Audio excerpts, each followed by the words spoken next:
नमस्कार दोस्तों, कैसे हैं आप लोग। रमेश सिंह इकोनॉमिक्स की किताब चल रही चैप्टर नंबर 2। मैं कोशिश करूंगा कि मैं इस पर्टिकुलर वीडियो में चैप्टर खत्म कर दूं। मैं ऐसा क्यों बोल रहा हूं, अगर आप चैप्टर उठा के देखोगे दोस्तों, बहुत बड़ा चैप्टर है। आप देखिए, हैप्पीनेस को समझना, इनसाइट्स इनटू ह्यूमन बिहेवियर को समझना, social norms, culture and development value in economics, knowledge and public policy. मैंने जब इस चैप्टर को पढ़ना शुरू किया, मैंने पूरा चैप्टर बहुत डिटेल में पढ़ा।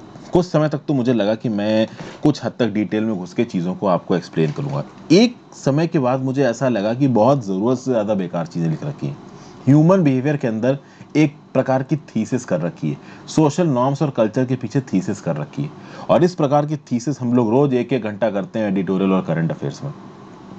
अगर ह्यूमन बिहेवियर एनालिसिस, इकोनॉमिक्स में सही गलत, ग्रोथ, डेवलपमेंट, इनके बेसिक कंसेप्ट को समझना तो ज़रूरी है, बट जिस हिसाब में, जिस हद तक इस किताब में घुसा गया है, उतना घुसने की ज़रूरत नहीं है। तो मैं कोशिश करूंगा कि इस पर्टिकुलर वीडियो में आपको काम की चीज़ें बता के चैप्टर खत्म करूँ। जैसे कुछ काम की चीज़ें भी हैं, जैसे कि बिहेवियरल इकोनॉमिक्स क्या होती है, ठीक है। कुछ मेजर यहाँ पे भाई इंडिया स्पेसिफिक हाइलाइट्स क्या रहे हैं। इंडिया के ग्रॉस हैप्पीनेस रिपोर्ट के, वर्ल्ड हैप्पीनेस रिपोर्ट जो आई थी 2020 की, उसमें इंडिया के पैरामीटर्स क्या हैं, इसके रिस्पेक्ट में इंडिया का कंपैरिजन क्या है पूरी दुनिया से, हैप्पीनेस का मतलब क्या है। तो बेसिक चीज़ों को तो यहाँ पे समझना ज़रूरी है, बट उसके बाद कहीं ना कहीं इस चैप्टर में टाइम पास सा हो रहा है। टाइम पास सा इन द सेंस कि अगर आप बिल्कुल ही इकोनॉमिक्स में घुस घुस के पढ़ रहे हो, ग्रेजुएशन के पर्सपेक्टिव से या पोस्ट ग्रेजुएशन पर्सपेक्टिव से, और किसी इकोनॉमिक्स मेजर के क्वेश्चन पेपर में आपको आंसर लिखने हो तो ठीक है। इस हद तक अंदर घुसना कि भाई एक ही क्वेश्चन में पूरा ऐसे लिख डालना है 10 नंबर का, तो कुल मिला के वहाँ तो सही है, लेकिन यहाँ यूपीएससी के पर्सपेक्टिव से बहुत लिमिटेड है। इनफैक्ट आपके किसी भी एग्जाम्स के पर्सपेक्टिव से और समझने के पर्सपेक्टिव से भी एक समय के बाद आप बहुत गंदा बोर हो जाओगे इसमें, ठीक है। तो यहाँ पे काम भर की चीज़ें मैं आपको बताऊंगा, जो बिल्कुल मोस्ट इंपॉर्टेंट एस्पेक्ट है। इंपॉर्टेंट चीज़ मैं एक भी मिस करने वाला नहीं हूँ। हाँ, जो बिल्कुल ही यूजलेस चीज़ है उसको मैं स्किप करके आगे बढ़ूंगा। तो सबसे पहले यहाँ पे शुरुआत किससे करेंगे, डिबेट को कंटिन्यू करेंगे। पिछली बार जो हम लोग इस ह्यूमन डेवलपमेंट इंडेक्स को लेके चल रहे थे, यूएनडीपी को लेके चल रहे थे, उसी को मैं आगे यहाँ पे कंटिन्यू कर रहा हूँ। अगर आप बात करो तो आपको पता है यूनाइटेड नेशंस डेवलपमेंट प्रोग्राम ने एक HDR ह्यूमन डेवलपमेंट रिपोर्ट निकाली, और उसमें कहीं ना कहीं ह्यूमन डेवलपमेंट इंडेक्स का सिद्धांत दिया गया। तो महबूब महबूब उल हक थे, जो आपके पाकिस्तान के इकोनॉमिस्ट थे, कहीं ना कहीं उनका एक मेजर रोल था यहाँ पे, और इंगे कॉल का यहाँ पे एक मेजर रोल था।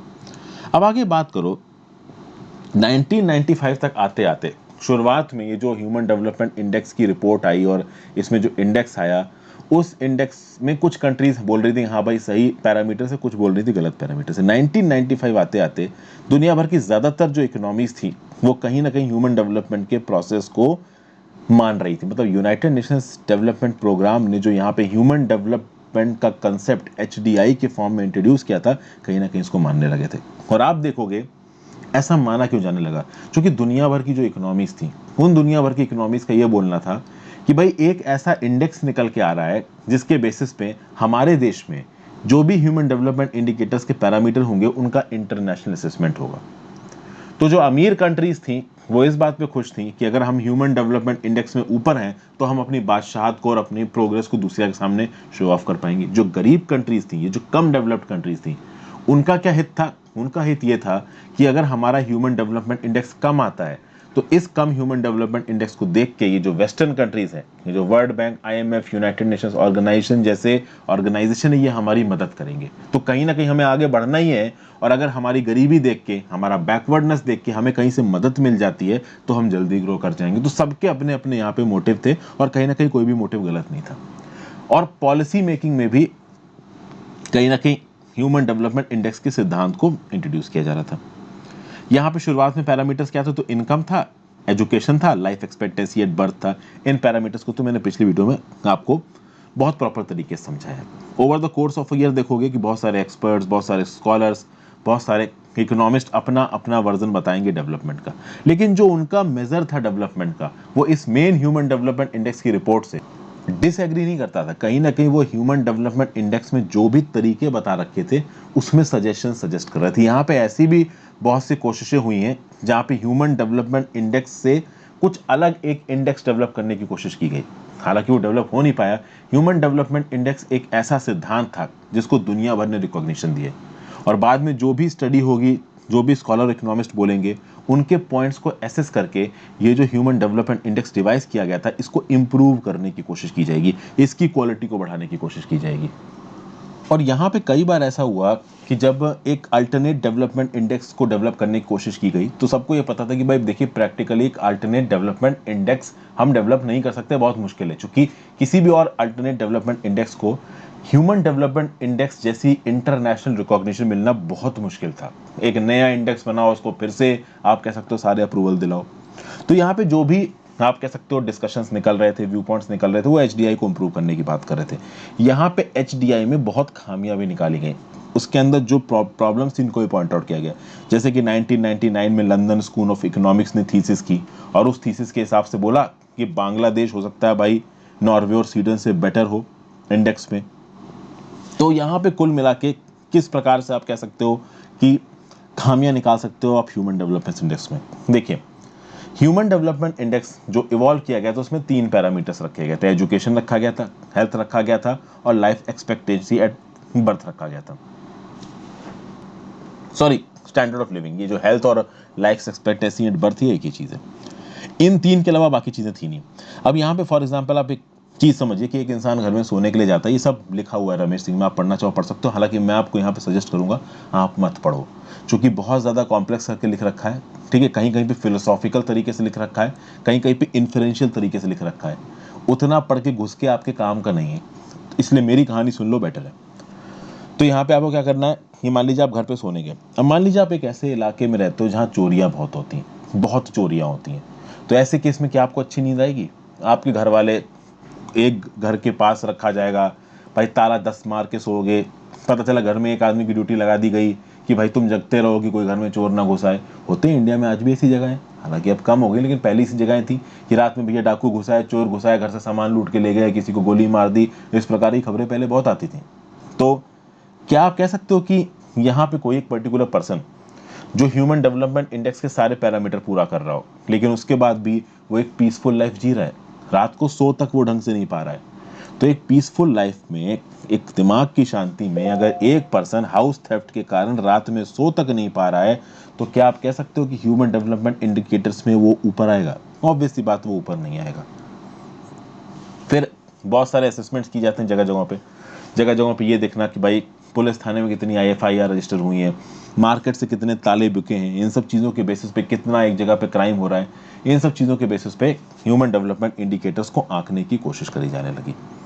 मतलब ह्यूमन डेवलपमेंट इंडिकेटर्स में जो 3 फैक्टर्स लिए गए, इन 3 फैक्टर्स को ग्रॉसली इनएडिक्वेट यहाँ पे बताने की कोशिश की गई। ओके, ये सब बातें आप बोलिए। देखिए क्या लिखा हुआ है, basically the HDI could be considered as one possible way of measuring development, which was evolved by the concerned group of experts with the maximum degree of consensus. But the index which calculates the development of economies on certain parameters might be overlooking many other important factors which affect the development of economy and standard of living. वही मतलब है कि भाई HDI एक ऐसा index था जिसमें बहुत सारे एक्सपर्ट्स बैठे और उन्होंने कुछ इंपॉर्टेंट पैरामीटर्स को इंपॉर्टेंट माना और उन्होंने बाकी पैरामीटर्स को ओवरलुक कर दिया, ध्यान नहीं दिया। अभी इसका मतलब ये नहीं है कि उनको पता नहीं था बाकी पैरामीटर्स के बारे में, उनको पता था, बट कहीं ना कहीं पूरी दुनिया के रिस्पेक्ट में यहाँ पे बात हो रही है, एक यूनिफॉर्म स्टैंडर्ड को सेटअप करने की बात कर रही है। और जब आप यूनिफॉर्म स्टैंडर्ड को सेटअप करते हो तो बहुत सारे डाइवर्स व्यू पॉइंट आते हैं, और जब बहुत से डाइवर्स व्यू पॉइंट आ जाते हैं ना, तो कंसेंसस बैठाना मुश्किल हो जाता है। 10 लोग मिलकर ये डिसाइड कर पाए कि कौन सी एक मूवी देखने जाएंगे, ये अपने आप में मुश्किल है। तो भाई एक पैरामीटर को आप यहाँ पे एसेस कर रहे हो, तो यहाँ पे भाई 3 पैरामीटर्स माने गए, बाकी को ओवरलुक कर दिया गया। तो कुल मिला के अब चीजों को ओवरलुक किया गया है, तो कौन से वो पैरामीटर्स हैं इन 3 पैरामीटर्स के अलावा जिनको एचडीआई में काउंट किया जाता है, जो हमारी लिविंग कंडीशंस को अफेक्ट करते हैं? एक चीज होती है cultural aspects of the economy, ये एक बहुत इंपॉर्टेंट पैरामीटर है। Cultural aspects of the economy कैसे इंपॉर्टेंट पैरामीटर है ये मैं आपको बताऊंगा। Cultural aspects of the economy में हमारे इंडिया के रिस्पेक्ट में बात करूं तो कास्ट सिस्टम, आप कौन सी भाषा बोलते हो, आप किस प्रकार का खान पान करते हो। तो मान लो कि नॉर्थ ईस्ट में कोई एक पर्टिकुलर पर्सन बहुत ही अजीब चीज खाता है, ठीक है ना, मान लो कि इस तरीके की चीज खाना एक ब्राह्मण परिवार के इंसान को अच्छा ना लगे।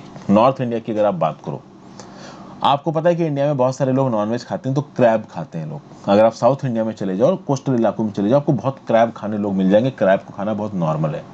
और नॉर्थ इंडिया के जो इनर स्टेट्स है वहाँ भले लोग मटन चिकन सब खाते हो, लेकिन क्रैब देख के उनको घिन आने लगती है, यार क्रैब कौन खाएगा। ठीक है, बाकी स्टेट्स के आप कह सकते हो कि कुछ जगहों के कल्चर में हो सकता है कि हाँ भाई उनको क्रैब बहुत पसंद है, बट कुछ जगहों पे नहीं फिट बैठ रहा है। तो यहाँ पे क्या हो गया, कल्चरल मिसमैच हो गया।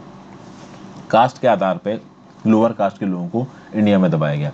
आज भी रूरल इलाकों में लोअर कास्ट के लोगों को दबाया जाता है। तो ऐसे केसेस में अगर मान लीजिए कोई सो कॉस्ट लोअर कास्ट है का पर्सन है, वो सारे ह्यूमन डेवलपमेंट इंडिकेटर्स को पूरा कर रहा हो, ये जो 3 मैंने ऊपर बताया आपको, हेल्थ, एजुकेशन और पैसे की कमाई, उसके बावजूद भी कास्ट के बेसिस पे उस पर सेग्रीगेट किया जा रहा है, तो क्या आप मानोगे कि सच में उसको ह्यूमन डेवलपमेंट मिला है? नहीं मिला है।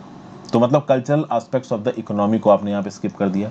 प्योरिटी ऑफ द इन्वायरमेंट, कितनी साफ हवा में आप रह रहे हो। तो दिल्ली में भले कोई एक ऐसा इंसान रह रहा हो जिसका 2.5 करोड़ का पैकेज हो, तो क्या आप कह सकते हो कि उसकी हेल्थ बिल्कुल सेफ है? ऑब्वियस सी बात है, वो इतनी गंदी हवा में रह रहा है तो हेल्थ को खतरा है। उसी प्रकार से आउटलुक टुवर्ड एस्थेटिक्स, तो भाई किसी को आर्ट का शौकीन है तो आप कह सकते हो उसकी एस्थेटिक अपील है, ब्यूटी को स्टडी करना, आर्ट में ब्यूटी को स्टडी करना।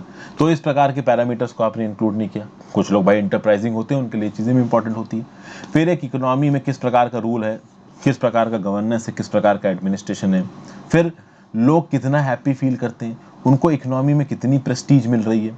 तो भाई जापान में आपने अक्सर कर सुना होगा कि लोग 16-16 घंटे काम करते हैं, पैसे भी उनको खूब मिलते हैं, लेकिन इतना टेंशन में आ जाते हैं कि सुसाइड करने लगते हैं। तो वो भी तो ह्यूमन डेवलपमेंट इंडिकेटर नहीं है, भले वो कितना पैसा कमा रहे हैं, भले उनकी लाइफ एक्सपेक्टेंसी बढ़ ज़्यादा हो। समझ गए? फिर ethical dimension of human life. तो इन सब आधारों को भी कहीं ना कहीं आपको अपने असेसमेंट में जोड़ना चाहिए। ऐसा अलग अलग ऑथर्स ने अपने शोध के थ्रू बताया।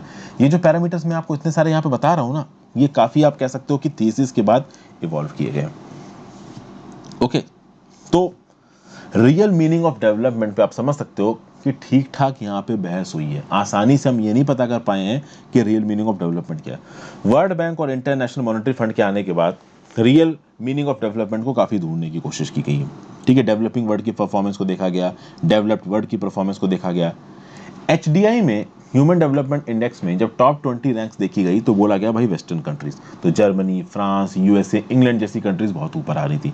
तो सबको लगा कि हाँ भाई यहाँ पे जिंदगी जीने का तरीका बहुत अच्छा है, डेवलप्ड वर्ल्ड में तो सब कुछ बहुत अच्छा है। लेकिन वेट, प्रॉब्लम्स हैं।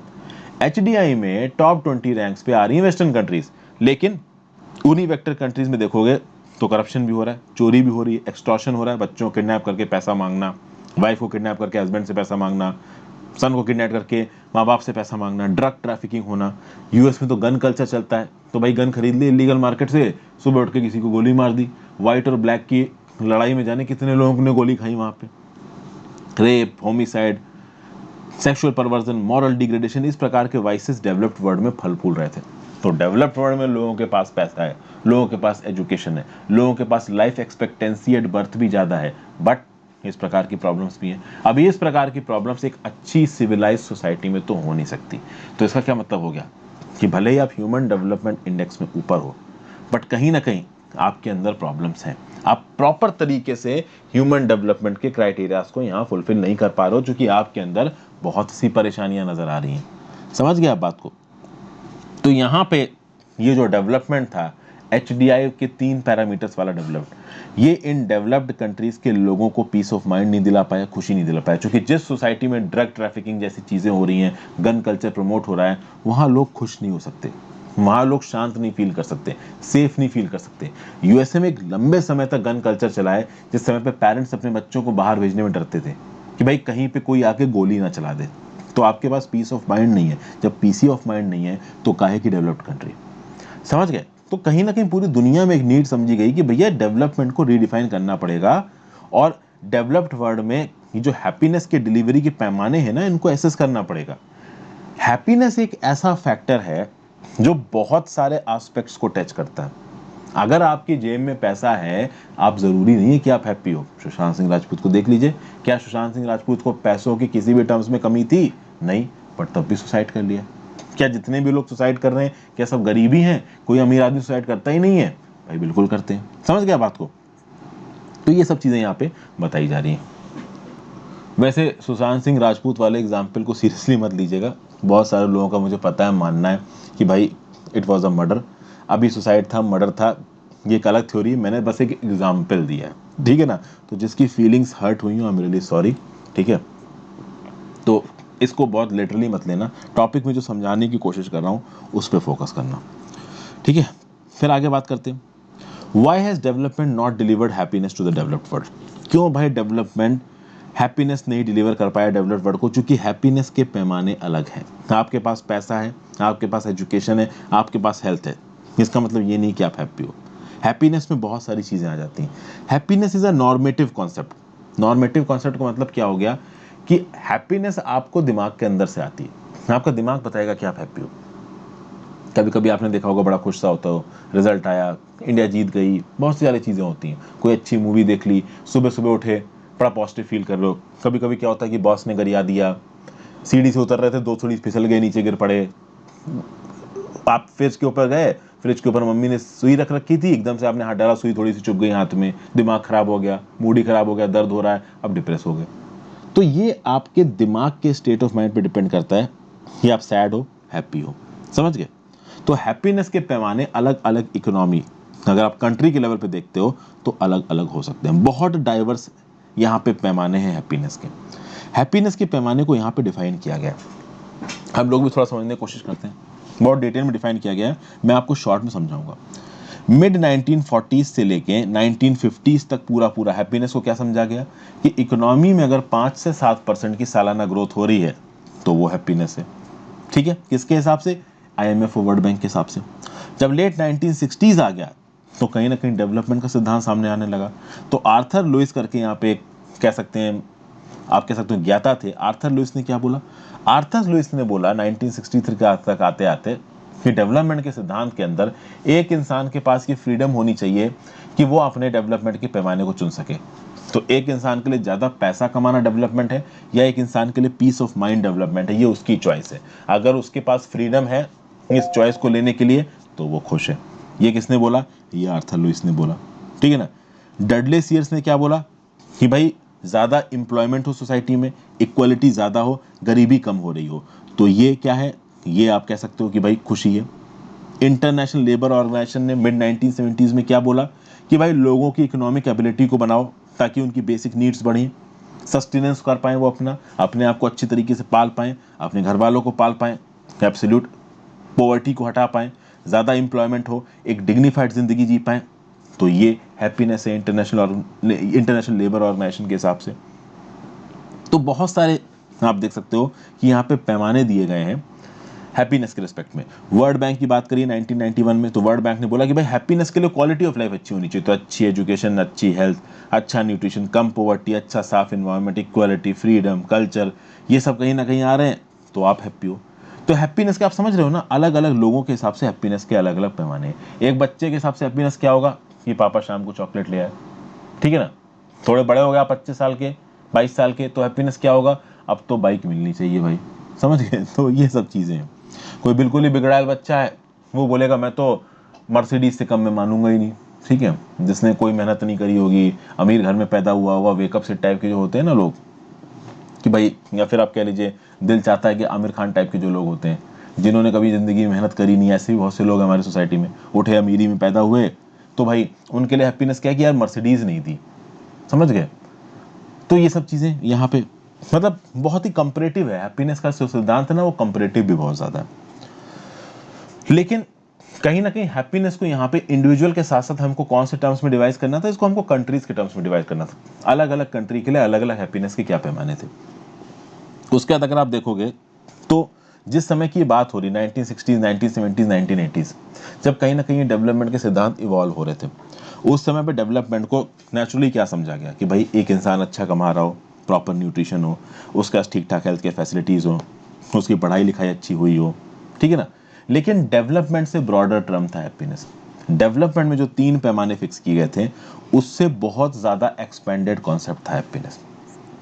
और इस हैप्पीनेस में मटेरियल एलिमेंट के साथ साथ एक नॉन मटेरियल एलिमेंट था। समझिए, आपके पास पैसे हैं, ठीक है ना, आप एक अच्छी स्टैंडर्ड ऑफ लिविंग जी रहे हो, आपकी जो कह सकते हो कि एजुकेशन है, ये सब कहीं ना कहीं आपके मटेरियल अटेनमेंट है। लेकिन एक नॉन मटेरियल अटेनमेंट होता है, और वो नॉन मटेरियल अटेनमेंट अक्सर कर एथिक्स में, रिलीजन में, स्पिरिचुअलिज्म में कल्चरल वैल्यूज में मिलता है। इसको आप इस पॉइंट से समझो, यूएसए के ट्विन टावर्स पे अटैक हुआ, ओसामा बिन लादेन ने रिस्पॉन्सिबिलिटी ली, पूरी दुनिया में टेररिज्म चल रहा है। आप कह सकते हो कि यूएसए वर्सेस इस्लाम की लड़ाई चली है बहुत लंबे समय तक, हालांकि इसको मैं एग्जैक्टली यूएसए वर्सेस इस्लाम नहीं बोलूंगा। यूएसए कोई दूध का धुला हुआ इंसान तो है नहीं। यूएसए ने खुद अफगानिस्तान से सोवियत यूनियन को निकालने के लिए तालिबान को पनाह दी, बाद में उसी तालिबान ने अलकायदा के साथ मिलकर वर्ल्ड ट्रेड सेंटर में अटैक करवा दिया। तो ये पूरी की पूरी आप कह सकते हो प्रॉब्लम चली। लेकिन यहां पे ओवरऑल यूएसए के ऊपर अटैक हुआ क्या? वो इसलिए हुआ क्योंकि कहीं ना कहीं हमने non material form of happiness को कंसीडरेशन नहीं दिया। एक इंसान को खुश करने के लिए सिर्फ मटेरियल फॉर्म ऑफ हैप्पीनेस जरूरी नहीं है, उसका non material form of happiness, वो जिस चीज के साथ अपने आप को एसोसिएट करता है, कल्चरल आइडेंटिटी, रिलीजियस आइडेंटिटी। तो अगर एक हिंदू पर्सन है और कोई दूसरे धर्म का इंसान एक हिंदू पर्सन के रिलीजियस फीलिंग्स को कुछ उल्टा सीधा बोल रहा है, या कोई एक मुस्लिम पर्सन है, एक दूसरे धर्म का इंसान उस मुस्लिम धर्म के इंसान के रिलीजन के अगेंस्ट कुछ बोल रहा है, तो क्या आप उस इंसान से एक्सपेक्ट कर सकते हो कि वो खुश रहेगा? ऑब्वियस सी बात, वो हर्ट फील करेगा, वो बोलेगा कि भाई मेरे धर्म के खिलाफ कैसे बोल रहे हो। क्या आ गया यहाँ पे? Non material form of happiness. ठीक है ना, पॉइंट समझ रहे हो? तो ये है यहाँ पे पूरा का पूरा सीन। हैप्पीनेस के लिए केवल मटेरियल फॉर्म इंपॉर्टेंट नहीं है, इनफ नहीं है, आपके लिए एक non material form of happiness भी एग्जिस्ट करता है, non material aspects of happiness भी यहाँ पे एग्जिस्ट करते हैं। और ये नॉन मटेरियल एस्पेक्ट्स बहुत ज़्यादा ज़रूरी होते हैं, और इनको समझने के लिए जो सबसे पोटेंट एग्जाम्पल है वो है भूटान। और भूटान का एक कंसेप्ट जिसको बोला जाता है ग्रॉस नेशनल हैप्पीनेस। क्या है भाई ये ग्रॉस नेशनल हैप्पीनेस? इसको समझने की कोशिश करते हैं। जब आप मटेरियल एस्पेक्ट्स के साथ साथ non material aspects of life को भी इंपॉर्टेंस देने लगो और उसका मिलके एक इंडेक्स टाइप का बना दो या एक पैमाना टाइप का बना दो, तो उसको आप कह सकते हो ग्रॉस नेशनल हैप्पीनेस। और इसको कहीं ना कहीं एक कंट्री ने ऑफिशियली अडॉप्ट किया जिसका नाम है भूटान। भूटान एक छोटा हिमालयन किंगडम है, इकोनॉमिक नॉन मतलब इकोनॉमिकली बहुत ज़्यादा बड़ा हिमालय भूटान है नहीं। बहुत लंबे समय तक भूटान इंडिया का प्रोटेक्टोरेट रहा है। अब प्रोटेक्टोरेट नहीं है, नेबर है। इंडिया और भूटान के रिश्ते बहुत अच्छे हैं, आराम से आप लोग भूटान में जाके घूम फिर के आ सकते हो। कोरोना के बाद चीज़ें थोड़ी बदल गई हैं। 1970s में अपने डेवलपमेंट को एसेस करने के तरीके को ही भूटान ने बदल के रख दिया, और इन्होंने एक नया कंसेप्ट डेवलप किया, ग्रॉस नेशनल हैप्पीनेस। इन्होंने ये नहीं बोला कि भाई ये जो यूएनडीपी ह्यूमन डेवलपमेंट का कंसेप्ट दे रहा है ये गलत है। यूएनडीपी के ह्यूमन डेवलपमेंट के कंसेप्ट को इन्होंने अपोज नहीं किया, लेकिन भूटान ने यहाँ पे अपने खुद के कुछ टारगेट सेट किए, और ये खुद के टारगेट्स को मिला के यूएनडीपी के जो असेसमेंट्स थे उसके साथ अपने खुद के टारगेट्स को मिला के ग्रॉस नेशनल हैप्पीनेस का एक सिद्धांत निकाला 1972 में भूटान ने। और इस ग्रॉस नेशनल हैप्पीनेस के सिद्धांत में भूटान ने क्या क्या इंक्लूड किया? भूटान ने इंक्लूड किया higher real per capita income. Higher real per capita income. Per capita income तो एक बहुत इंपॉर्टेंट पैरामीटर है, ये तो भाई आपका कहीं ना कहीं क्रॉस, ये जो ह्यूमन डेवलपमेंट इंडेक्स है यूएनडीपी वाला, इसमें भी आता है। बट हायर रियल, रियल क्या होता है? रियल ये होता है कि मान लीजिए आप एक देश में 100 रुपए कमा रहे हो, और क्या उस देश में आपकी सारी बेसिक जरूरतमंद चीजें 100 रुपए के अंदर में मिल जा रही हैं? एक चीज हो गई, आप किसी जगह पे 1 लाख रुपए कमा रहे हो, लेकिन 1 लाख रुपए में आप अपनी सारी जरूरत की चीजें नहीं खरीद पा रहे हो। तो एक कंट्री में आपने 100 रुपए कमाए, और उस 100 रुपए में आपने बहुत आराम से अपनी जरूरत की सारी चीजें खरीद ली। एट द सेम टाइम आप किसी और कंट्री में गए, वहां पर लाख रुपए महीने कमा रहे हो, अपनी जरूरत की चीजें नहीं खरीद पा रहे हो, खाना तक तुम्हारा पेट भर नहीं भर रहा। तो यहाँ पे हायर रियल का मतलब क्या होगा कि जिस कंटेक्स्ट में आप रह रहे हो, उस कंटेक्स्ट में जो कमाई कर रहे हो, वो कमाई क्या आपके सारे एक्सपेंसेस को पूरा कर सकती है? अगर कर सकती है और उसके बाद भी आपके पास कुछ सेविंग बचती है, तो high real per capita income है आपके पास। फिर गुड गवर्नेंस की बात करते हैं भूटान में कि भाई एडमिनिस्ट्रेशन अच्छा होना चाहिए। फिर एनवायरमेंटल प्रोटेक्शन की बात करते हैं। आप देखिए भूटान अपने एनवायरमेंट पे बहुत ध्यान देता है। जरूरत से ज्यादा जब टूरिस्ट घुसने लगे ना भूटान ने, तो भूटान ने इंडियंस के ऊपर आप कह सकते हो दिन की डेली की टूरिस्ट फीस लगा दी कि भाई हमारे यहाँ पे आ रहे हो, गंदगी फैला रहे हो, तो कहीं ना कहीं पैसा देना पड़ेगा। मतलब अपने एनवायरमेंट को वो पैसे से ज्यादा इंपॉर्टेंस देते हैं। और कल्चरल प्रोफेशन, अपने कल्चर को भी भूटान के लोग इंपॉर्टेंस देते हैं। एथिकल वैल्यूज को जिंदगी में इन्वॉल्व करना, स्पिरिचुअल वैल्यूज को इन्वॉल्व करना, चाहे आप रिच हो पुअर हो, कहीं ना कहीं लाइफ को जीने का एक एथिकल और स्पिरिचुअल तरीका, इस चीज की प्रॉपर ट्रेनिंग दी जाती है भूटान के बच्चों को। इसलिए एक पीस लविंग कंट्री है। प्रॉब्लम यह है कि नॉर्थ में एक बिल्कुल ही नॉन पीस लविंग कंट्री आ गई है इसके, चाइना। लेकिन भूटान सेफ है, क्योंकि उसको सेफ करने के लिए इंडिया नीचे बैठा हुआ है। तो चाइना भी जानता है कि भूटान में एक लिमिट से ज़्यादा ट्रांसमिशन करेंगे तो इंडिया प्ले में आ जाएगा। चलिए वो एक अलग टॉपिक, आगे चलते हैं। तो कहीं ना कहीं ग्रॉस नेशनल हैप्पीनेस और ह्यूमन डेवलपमेंट इंडेक्स बहुत सारे पैमानों में सेम है, और ये बहुत सारे पैमानों में अलग भी हैं। ह्यूमन डेवलपमेंट इंडेक्स की बात करिए, कुछ इंपॉर्टेंट डिफरेंसेस देखते हैं। Human development index good governance के सिद्धांत पे फोकस नहीं करता। Gross national happiness good governance के सिद्धांत पे फोकस करता है।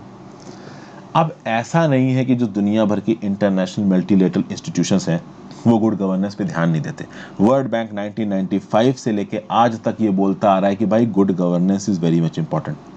फिर अगर आप बात करो, भूटान ग्रॉस नेशनल हैप्पीनेस में इन्वायरमेंट को ध्यान देता है। तो क्या इन्वायरमेंट के लिए यूनाइटेड नेशंस में कुछ किया जा रहा है? United Nations framework convention of climate change, Paris agreement जो हुआ दिसंबर में 2015 में, ये सब क्या है? ये सब इन्वायरमेंट को सुधारने के लिए है। वो अलग बात है कि ह्यूमन डेवलपमेंट इंडेक्स में इन्वायरमेंट को इंक्लूड नहीं किया गया। तो ऐसा नहीं है कि ह्यूमन डेवलपमेंट इंडेक्स में कुछ इन्वायरमेंट से रिलेटेड या फिर कह लीजिए कि गुड गवर्नेंस से रिलेटेड चीज़ें नहीं है तो दुनिया भर में इन चीज़ों पे ध्यान नहीं दिया जा रहा है। बिल्कुल ध्यान दिया जा रहा है, बस ह्यूमन डेवलपमेंट इंडेक्स में उसको नहीं जोड़ा गया है, क्योंकि इंडेक्स में जोड़ देंगे तो बहुत सारी कंट्रीज़ की पोल बाहर आ जाएंगी। बट वो पॉलिटिक्स की बात है, उसमें नहीं घुसते। तो कहीं ना कहीं भाई ग्रॉस नेशनल हैप्पीनेस और ह्यूमन डेवलपमेंट इंडेक्स में डिफरेंसेस भी हैं, सिमिलैरिटीज़ भी हैं।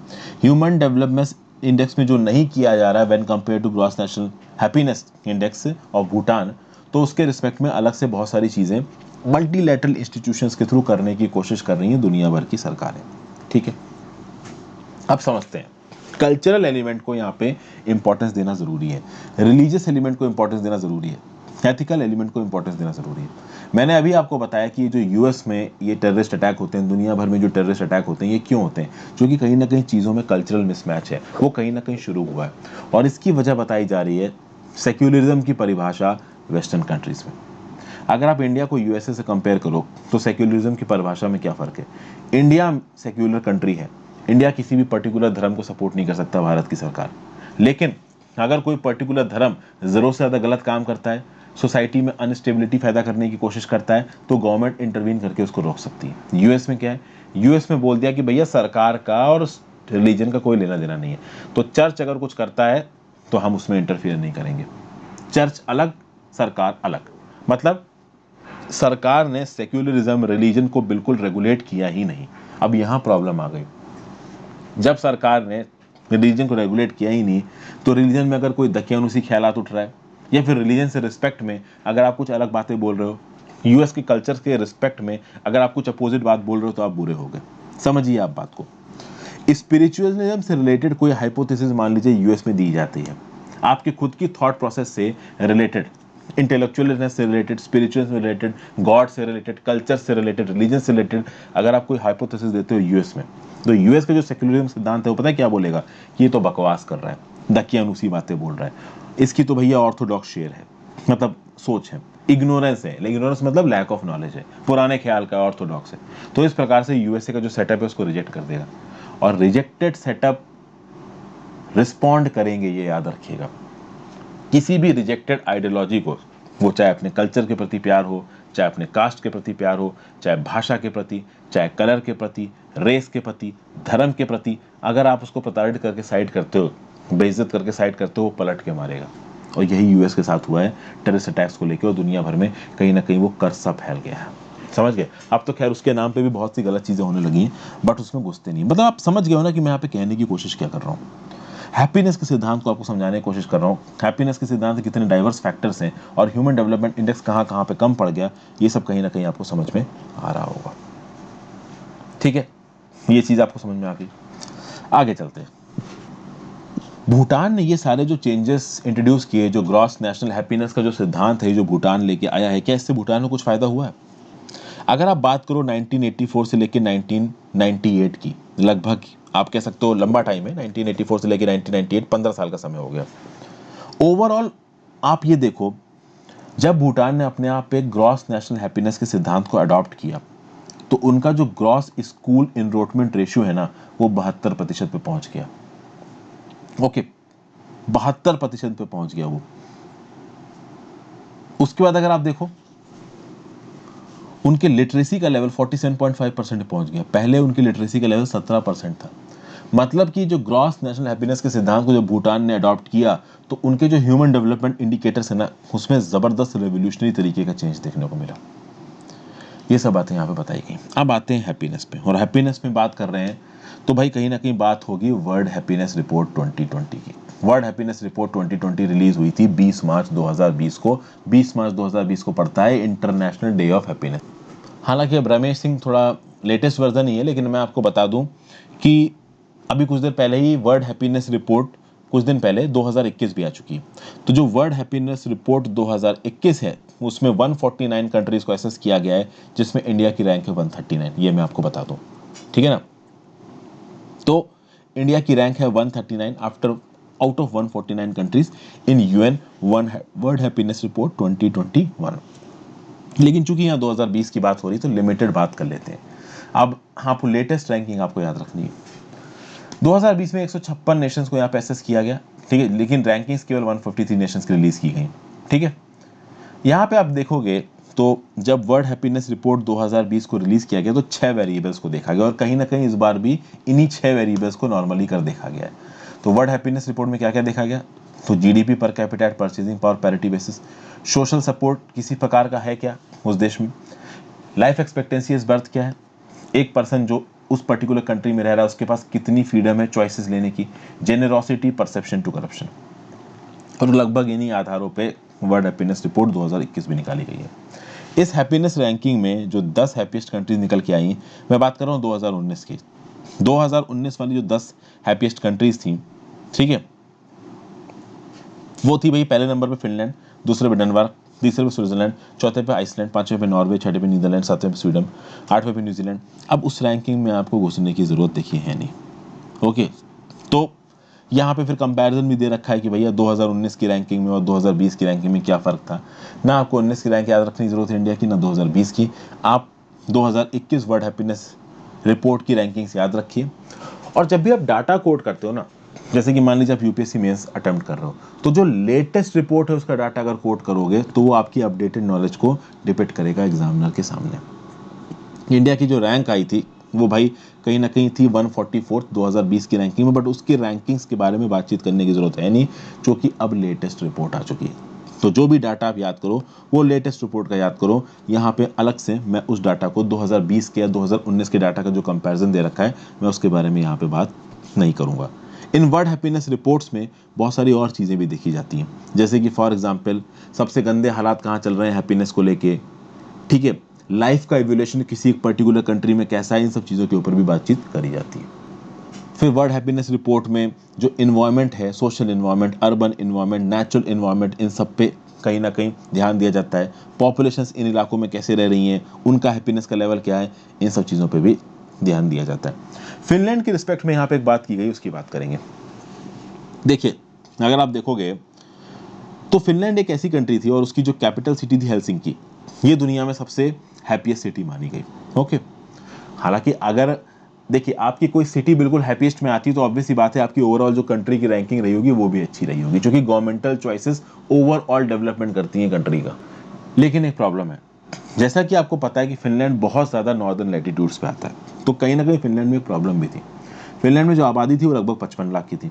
अभी 55 लाख की आबादी में जो फिनलैंड का इलाका है और इस इलाके में जो रहने वाले लोग हैं, इलाका ज़्यादा है लोग कम है। फिनलैंड में बहुत लंबे लंबे फॉरेस्ट, हज़ारों की तादाद में लेक। अब जब ठंडी पड़ती है ना फिनलैंड में, तो फिनलैंड के टेम्परेचर फ्रीजिंग कोल्ड हो जाते हैं। और आपको पता है कि जो टिल्ट है अर्थ का, उसके चलते 6 महीने लगभग फिनलैंड में बहुत सी जगहों पे सूरज निकलता ही नहीं है, परमानेंट अंधेरा रहता है। अब सोचिए उन जगहों पे माहौल कितना डिप्रेसिंग हो जाता होगा, इतनी ठंड, सूरज तक नहीं निकल रहा है।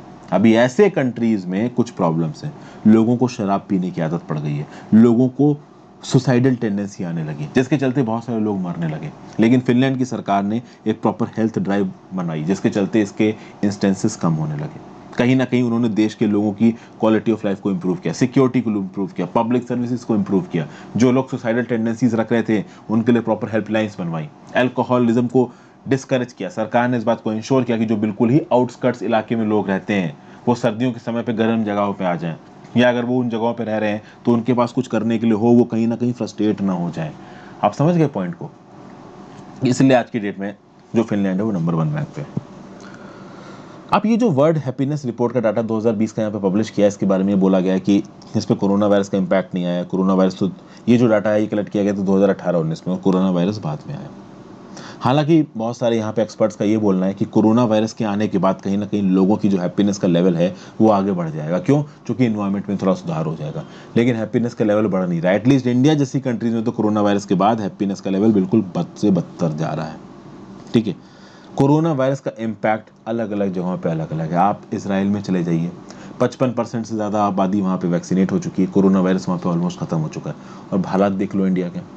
कल ही मुझे पता चला है एक बहुत सीनियर कमिश्नर, ठीक है ना, प्लाज्मा डोनेशन की ज़रूरत है, डोनर ही नहीं मिल रहा है। समझिए तो हालात कैसे हैं, आप समझ ही सकते हो। तो इन हालातों में हम कभी अपने आप को हैप्पी तो नहीं बोल सकते। बहरहाल यहाँ पे बात हो रही है, इंट्रोस्पेक्ट किया जा रहा है इस बात पे कि हैप्पीनेस का मतलब क्या है। तो अब तक आपको ये समझ में आ गया होगा कि हैप्पीनेस एक बहुत कॉम्प्लेक्स कंसेप्ट है। हर ह्यूमन बीइंग एक्सपायर करता है कि भाई मैं हैप्पी रहूं। ठीक है, happiness no doubt social progress का एक पैरामीटर है, लेकिन अलग अलग देश के लोग अलग अलग प्रकार से हैप्पी हैं, उनके हैप्पी होने के पैमाने अलग अलग हैं। क्योंकि हैप्पीनेस को आप एक इमोशन की तरह भी देख सकते हो। ठीक है, कोई मूवी देखी तो आप हंसने लगे तो आप हैप्पी हो, लेकिन वो तो मोमेंट्री है ना। उस समय पे कॉमेडी सीन आया तो आप हंस लिए। एक इवैल्यूएशन के हिसाब से देखो तो क्या आप अपनी जिंदगी से खुश हो? तो भाई ठीक है ना, एक प्रेमिका अपने प्रेमी से पूछती क्या तुम मुझसे खुश हो, या फिर प्रेमी प्रेमिका से बोलता क्या तुम मुझसे खुश हो, तो इस प्रकार की चीजें भी होती हैं। एक गरीब आदमी से पूछा गया कि भाई तुमने इतनी बड़ी जिंदगी जी, क्या तुम अपनी जिंदगी से खुश हो? क्या तुमको लगता है कि अब तुमने अपनी जिंदगी में सब कुछ अचीव किया? तो खुशी दो प्रकार की होती है, एज एन इमोशन होती है कि भाई एक पर्टिकुलर मोमेंट पे किसी चीज से तुम खुश हो गए, और ओवरऑल इवैल्यूएशन में होती है कि एक दिन कैसा कटा, एक हफ्ता कैसा कटा, एक साल कैसा कटा, पूरी जिंदगी कैसी कटी। तो यहाँ पे हैप्पीनेस के ऐसे जो स्पेसिफिक इंस्टेंसेस हैं, इनमें सेग्रीगेट करना और डिफरेंशिएट करना जरूरी है। ओवरऑल हैप्पीनेस को अगर आप इवैल्यूएशन के टर्म्स पे लोगे तो कहीं ना कहीं आप एक सेंस पता कर पाओगे कि कोई एक पर्टिकुलर पर्सन अपनी लाइफ से कितना ज्यादा खुश है। और कहीं ना कहीं आप यहां से समझिए इस बात से, फॉर एग्जाम्पल मान लीजिए एक देश में गरीब लोग हैं। अभी उस देश में जो गरीब लोग हैं वो अपने गरीबी के इमोशन को दर्शाने लगे। ठीक है ना, आप समझिए एक इंसान गरीब है, वो परेशान है, तो अब वो इमोशन दर्शाया जा रहा है, मेहनत नहीं कर रहा है। तो क्या वो सोसाइटी कभी ऊपर उठ पाएगी? ऑब्वियस सी बात है, वो सोसाइटी कभी नहीं उठ पाएगी। जापान बर्बाद हो गया सेकंड वर्ल्ड वॉर के बाद, तो वहां के लोग इमोशन में टूट के मर जाते कि अरे भाई हम तो बर्बाद हो गए, हम क्या करेंगे। तो क्या जापान आज की डेट में एक डेवलप्ड कंट्री बनता? ऑब्वियस सी बात है, नहीं बनता। तो यहाँ पे इमोशंस वाले हैप्पीनेस को या सैडनेस को कंसीडर नहीं करना है, इवैल्यूएशन वाले हैप्पीनेस को यहाँ पे कंसीडर करना है। ओके, फिर इसके रिस्पेक्ट में यहाँ पे बतेरी बकवास लिख रखी है दोस्तों, लेकिन अब मैं उसको क्या ही समझाऊं। अब मैं जब उसको समझाऊंगा ना तो ये बन जाएगी फिलोसफिकल क्लास, और ये फिलोसफिकल क्लास है नहीं। टॉपिक आपके लिए जरूरत से ज्यादा हो जाएगा बोरिंग, इसलिए इस केस में मैं आपको उतना ज्यादा डिटेल में नहीं जा रहा हूं। बात की जाए वर्ल्ड हैप्पीनेस रिपोर्ट की, पहली बार वर्ल्ड हैप्पीनेस रिपोर्ट कैसे पब्लिश की, तो इसका थोड़ा बहुत आपको ब्यौरा दे देता हूँ। जुलाई 2011 में यूएन जनरल असेंबली ने एक हिस्टोरिक रेजोल्यूशन पास किया। ठीक है, happiness towards a holistic approach to development, 19 July 2011। यहाँ पे मेंबर कंट्रीज को इनवाइट किया गया, इसलिए कि वो मेंबर कंट्रीज एक प्लेटफॉर्म पे आएँ और अपने देश के लोगों के हैप्पीनेस को एसेस करने की कोशिश करें। और अगर वो एसेस कर पाएंगे तो कल की डेट में अपनी पब्लिक पॉलिसीज को इस प्रकार से इवॉल्व कर पाएंगे कि उनके देश के लोग खुश रहें। अप्रैल 2012 में एक हाई लेवल की यूएन मीटिंग हुई हैप्पीनेस की। उसको चेयर किसने किया? प्राइम मिनिस्टर ऑफ भूटान, क्योंकि कहीं ना कहीं जो हैप्पीनेस का कंसेप्ट था ये भूटान से इवॉल्व हुआ था। और उसके बाद आप देखोगे कि पहली वर्ल्ड हैप्पीनेस रिपोर्ट पब्लिश हुई। कब पब्लिश हुई? 2012 में। ओके, और उसके बाद आप देखोगे उससे कुछ महीनों बाद organisation for economic cooperation and development OECD की गाइडलाइंस भी आई कि एक इंटरनेशनल स्टैंडर्ड सेटअप करना है for the management of wellbeing. तो इस प्रकार की चीजें चलती रही हैं। ठीक है, यहां पे अब मैं ज्यादा नहीं घुसूंगा, मैं दो चीजों के बारे में आपसे और बात करूंगा, सिर्फ दो चीजों के बारे में। एक चीज है इनसाइट्स इनटू ह्यूमन बिहेवियर। इसके रिस्पेक्ट में वर्ल्ड बैंक की एक रिपोर्ट है, कौन सी? वर्ल्ड डेवलपमेंट रिपोर्ट 2015, जिसका टाइटल है mind, society and behaviour. Title आपको याद रखने की जरूरत नहीं। यहाँ पे ह्यूमन बिहेवियर के इनसाइट्स की बात हो रही है, यानी बेसिकली यहाँ पे बिहेवियरल इकोनॉमिक्स की बात हो रही है। बिहेवियर के बेसिस पे जो इकोनॉमिक्स होती है उसकी बात हो रही है। जब भी आप पॉलिसी डिसीजंस लेते हो कहीं ना कहीं बिहेवियरल इकोनॉमिक्स बहुत मैटर करती है। किसी भी सोसाइटी के डेवलपमेंट में, वेलबींग में बिहेवियरल सोसाइटी बहुत मैटर करती है, बिहेवियरल इकोनॉमिक्स बहुत मैटर करती है। कैसे? इंडिया में हेल्थ केयर और एजुकेशन का एग्जाम्पल ले लेते हैं। यहाँ पे क्या लिखा गया है? Open defecation. ओपन डेफिकेशन मतलब खुले में जो लोग सुबह जाके अपना काम करते हैं, इसका जो परसेंटेज है इंडिया में वो 11% गिर गया। पहले जितना लेवल था उससे 11% गिरा। कब? जब community led total sanitation programme चलाया गया कुछ विलेजेस में, जहां पे एक स्टैंडर्ड अप्रोच के थ्रू टॉयलेट कंस्ट्रक्शन के लिए सब्सिडीज प्रोवाइड की गई और यह बताया गया कि अगर आप ओपनली डेफिकेट करते हो तो 21 प्रकार की बीमारियां फैल सकती हैं। तो जब ये कैंपेन चलाया गया और इस कैंपेन के चलते लोगों को घर बनवाने के लिए पैसे दिए गए, टॉयलेट बनवाने के लिए पैसे दिए गए, तो लोगों ने टॉयलेट भी बनवाई। और जब लोगों को बताया गया कि भाई ओपन डेफिकेट करके आप 21 बीमारियों को फैला सकते हो, अपने आप को भी बीमार कर सकते हो, तो भी लोगों ने ओपन डेफिकेशन कम किया। और इसके रिस्पेक्ट में तो भाई कहीं ना कहीं अक्षय कुमार की मूवी भी आई है टॉयलेट एक प्रेम कथा, जहां पे इस चीज को दिखाया गया है कि भाई अवेयरनेस, कम्युनिटी लेड अवेयरनेस बहुत मेजर रोल प्ले करती। तो क्या यहाँ पे आपने लोगों के साथ जोर जबरदस्ती करी, किसी प्रकार का सैंक्शन लगाया? आपने उनको समझाने की कोशिश की और लोगों ने समझा। उसी प्रकार से देखिए एग्जाम्पल दे रखा है, the likelihood of default on loans became 3 times less with a simple change in periodicity of meetings between micro finance clients and the repayment groups to weekly than monthly. कहने का मतलब ये है कि पहले पैसा देने वालों और पैसा लेने वालों के बीच में जो मीटिंग थी वो मंथली होती थी, अब वीकली होती है। तो जब वीकली मीटिंग होती है तो जिसको पैसा देना है और जिसको पैसा लेना है वो आपस में प्रॉपर तरीके से बातचीत कर रहे हैं। तो कहीं ना कहीं ट्रस्ट डेफिसिट कम हो रही है, जिसके चलते ये बोला जा रहा है कि हाँ भाई हम जो आपको अपनी पेमेंट देते हैं ईएमआई के टाइम पे दे रहे हैं। तो मतलब पहले जो लोन डिफॉल्ट हो रहे थे अब वो होने बंद हो गए। उसी प्रकार से आप देखोगे कि एक क्लास में अगर अपर क्लास के बच्चे बैठे हैं, 100 क्लास लोअर क्लास के बच्चे बैठे हैं, देखिए अपर क्लास और लोअर क्लास कुछ होता नहीं है। ये कुछ धर्म के ठेकेदार आए थे पहले और वो ये कर्स कैंसर बना के चले गए सोसाइटी का। ये तो महात्मा गांधी जी थे कि कास्ट के नाम पे उन्होंने सोसाइटी को टूटने नहीं दिया। ओके, तो आज की डेट में अनफॉर्चुनेटली ये कर्स एग्जिस्ट करता है, धीरे धीरे जा रहा है, धीरे धीरे करके जाएगा। अभी कास्ट आइडेंटिटी के बेसिस पे मान लीजिए क्लास में अपर क्लास के बच्चे बैठे हैं, लोअर क्लास के बच्चे बैठे हैं, अगर आप किसी को कुछ मत बताओ कि कौन किस क्लास का है, तो आप ये देखोगे कि दोनों कास्ट के बच्चे बराबर परफॉर्म करेंगे। लेकिन अगर उसी क्लास में आप रिवील कर देते हो कि ये अपर क्लास का बच्चा, वो लोअर क्लास का बच्चा है, तो लोअर क्लास के बच्चों की परफॉर्मेंस 23% गिर जाती है। मतलब सब कॉन्फिडेंस का खेल है।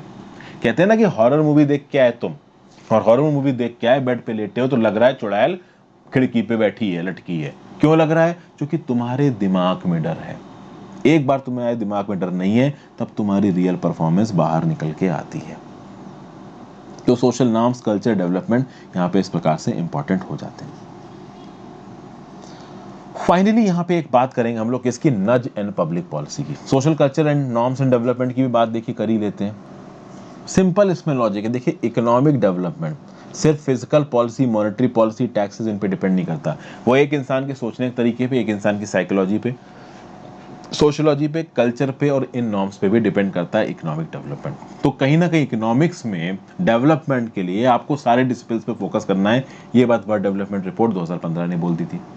Behavioural economics, social foundations of development, these are very important. बस यही बात है। सरकार कहीं ना कहीं इन सोशल नॉर्म्स और कल्चर्स को प्रमोट करने की कोशिश करती है। कास्ट सेग्रीगेशन को क्रिमिनलाइज करके रखा गया है। ये क्यों करके रखा गया है? ताकि ओवरऑल इकोनॉमी का डेवलपमेंट हो पाए।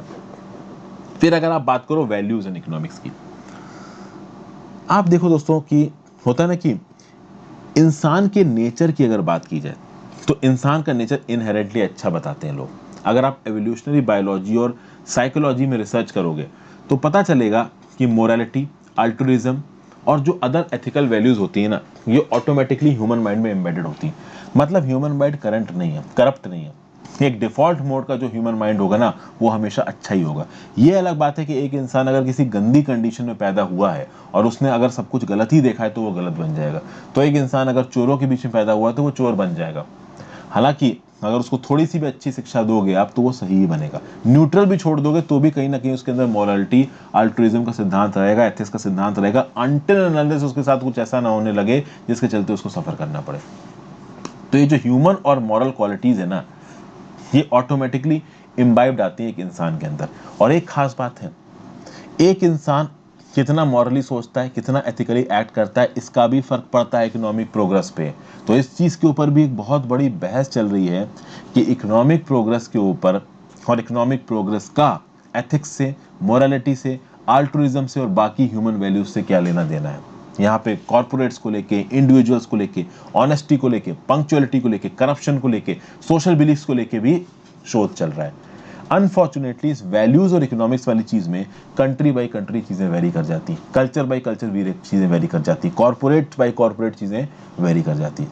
मैक्रो स्केल पे भी चीजें वेरी करती हैं, माइक्रो स्केल पे भी चीजें वेरी करती हैं। लेकिन ये हम इकोनॉमिक्स के बिल्कुल डिटेल्स में घुसने की जरूरत नहीं है।